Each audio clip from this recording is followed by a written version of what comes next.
உன் வருகையால் நான் பெருமகிழ்ச்சி அடைகிறேன். மிகவும் களைப்பாக உள்ளீர்களே, அமருங்கள். தாங்கள் என்னை சந்திக்க வந்த காரணம் என்ன?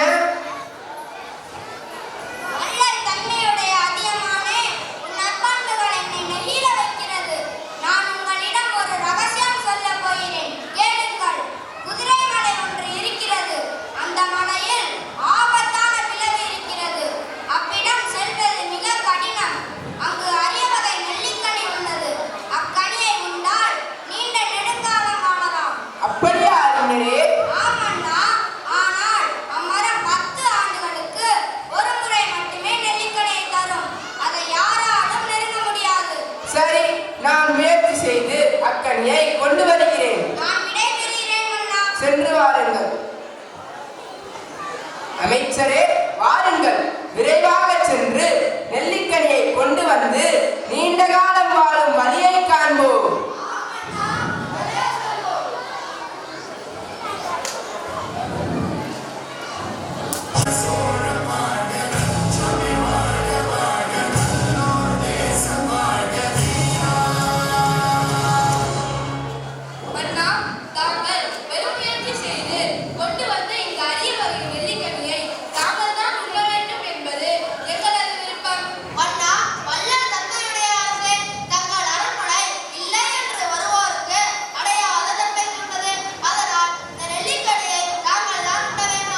உங்கள் விருப்பப்படியே ஆகட்டும்.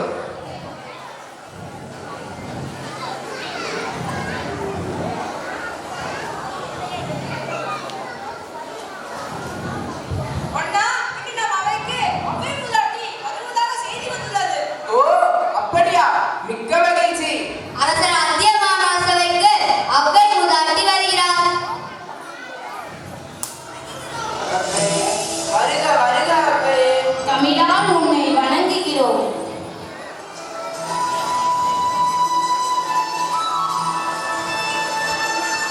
மிகவும் களைப்பாக உள்ளீர்களே, அமருங்கள்.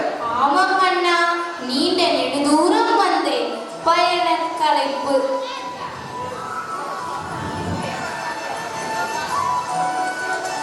இதோ இந்த கனியை உண்ணுங்கள்.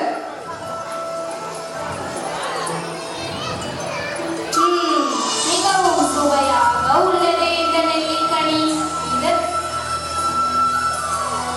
இந்த நெல்லிக்கனி ஓர் மலையின் மேல் ஒரு விதத்தில் விளைந்தது. இதை உண்டால் நீண்ட காலம் வாழ்வது உறுதி.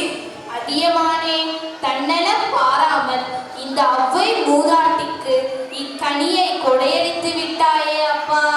இக்கனியை நான் உண்டு வாழ்ந்தால் என் நாடு மட்டுமே நலம் பெறும். என் அப்பை நீடூழி வாழ்ந்தால் தமிழுக்கோர் பெருமை தரும்.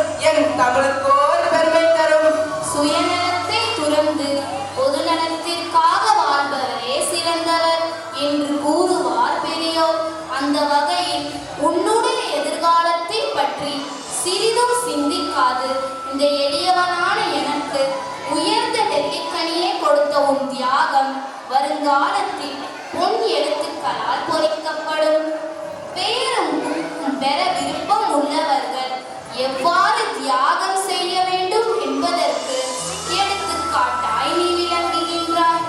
உலகில் உள்ள பெருமைக்கெல்லாம் பெருமை சேர்ப்பது தியாகமே.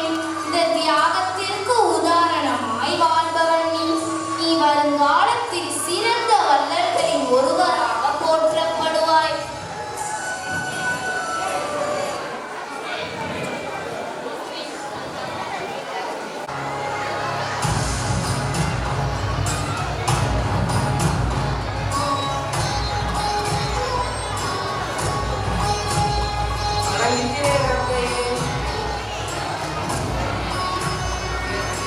மக்களின் முகங்களில் கூட கவலையின் நிழல் படியக்கூடாது என்று நினைக்கும் மதியமானே, நீ இன்று கவலையோடு இருக்கிறாய்.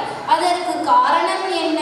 இன்று காலை நம் ஒற்றர்கள் கொண்டு வந்த செய்தி என் உள்ளத்தில் கலக்கத்தை ஏற்படுத்தி இருக்கிறது. மன்னன் தொண்டைமான் நம் நாட்டின் மீது படையெடுத்து வருகிறார். அதியமானே, நீ அஞ்சி நான் ஒரு நாளும் கண்டதில்லை.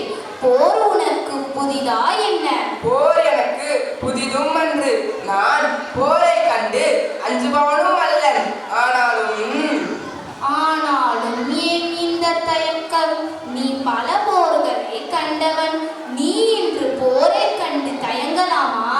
தமிழறிந்த அன்னையே, நான் போரை கண்டு கலங்கவில்லை, போரின் விளைவுகளை கண்டு நான் கலங்குகிறேன். அன்பிற்சிறந்த அதியமானே, இப்போதுதான் உன் உள்ளம் நான் இப்போதே தொண்டைமானிடம் செல்கிறேன். அவனிடம் பேசி இந்த போரை நான் தடுக்கிறேன். அப்படியே ஆகட்டும் அன்னையே.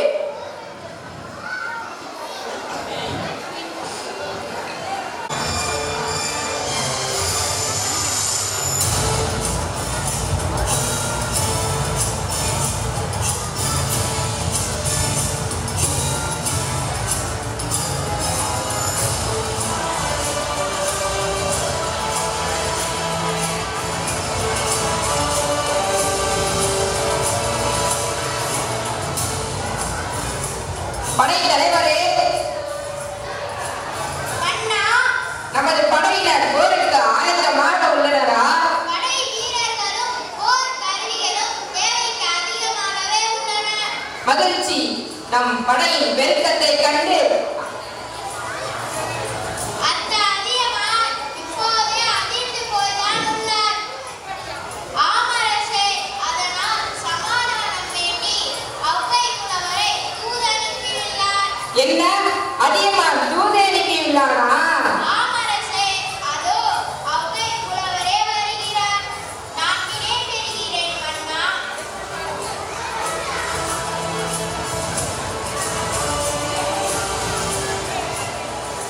போரை நிறுத்த வந்திருக்கும் அவ்வையே, வருக வருக. என் வருகைக்காக காத்திருந்தீர்களா மன்னரே? என் பகைவர் நாட்டிலிருந்து வந்தாலும் கூட தாங்கள் தமிழ் புலவர் அல்லவா? தங்கள் வருகை எனக்கு மகிழ்ச்சி அளிக்கிறது.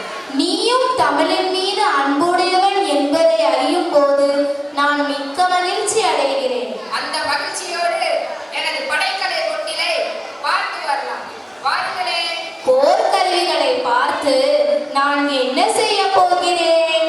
எத்துணை பெரிய படைவலிமையுடைய அரசரோடு உங்கள் அதியமான் மோதப் போகிறேன் என்பதை நீங்கள் அறிய வேண்டாமா?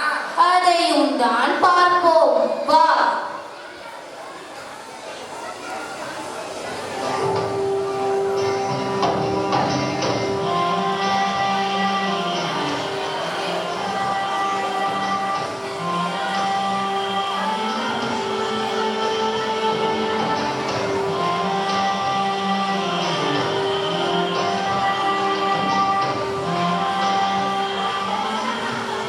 இவ்வளவு பெரிய படைக்கலை கொட்டிலை இதற்கு முன் நீங்கள் பார்த்திருக்க மாட்டீர்கள்.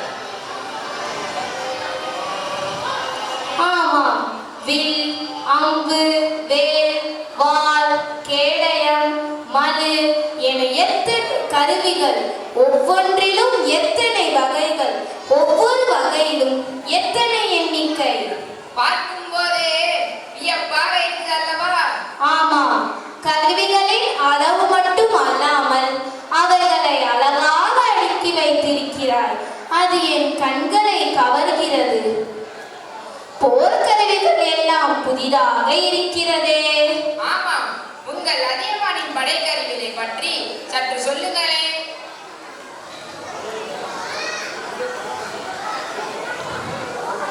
அதை ஏன் கேட்கிறாய்? அவை இவ்வளவு அழகாக இல்லை. அதியமான் அடிக்கடி போர் புரிந்து கொண்டே இருப்பதால் அவனது படைக்கருவிகள் எல்லாம் பகைவர் உடலை துளைத்த குருதி கரைகளுடன் நுனி ஒடிந்தும் கூர் மழுங்கியும் கொல்லனின் உலைக்களத்தில் கிடக்கின்றன.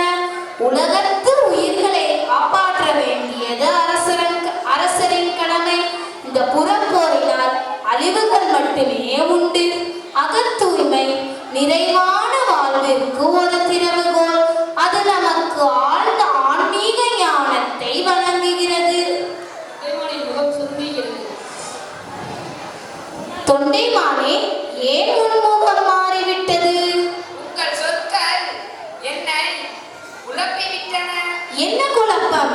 என் படைக்கருவிகளின் அழகையும் பாராட்டி கூறினீர்கள்.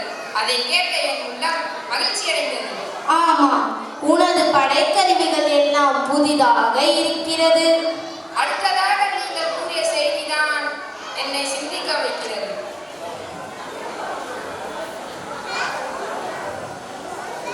அதியமானின் படைக்கருவிகள் போரில் பயன்படுத்தப்பட்டு படை முன்னேறி முன்கிடக்கின்றன என்று கூறினீர்களே, அதுதான் எனக்கு உண்மையை புரிய வைத்தது. என்ன உண்மையை புரிந்து கொண்டாய்? என்னிடம் கருவிகள் தான் மிகுதியாக உள்ளன. நான் இதுவரை போர்க்களத்தை கண்டதே இல்லை. ஆனால் அதியமானோ பல போரினை நடத்தி வெற்றி கண்டவன். அவனோடு போரிடுவது எத்தகைய அறிவை தரும் என்பதை புரிய வைத்து விட்டீர்கள். அருமை அருமை, நான் கூறியதன் உட்பொருளை நீ தெளிவாக புரிந்து கொண்டாய். என் கண்களை திறந்த தாயே, போர் வேண்டாம் என்று அதியமானிடம் கூறிவிடுங்கள். மிக்க மகிழ்ச்சி தொண்டைமானே, அவ்வாறே கூறிவிடுகிறேன். போரில்லா மகிழ்ச்சியில் இந்த உலகம் திளைக்கட்டும். நான் சென்று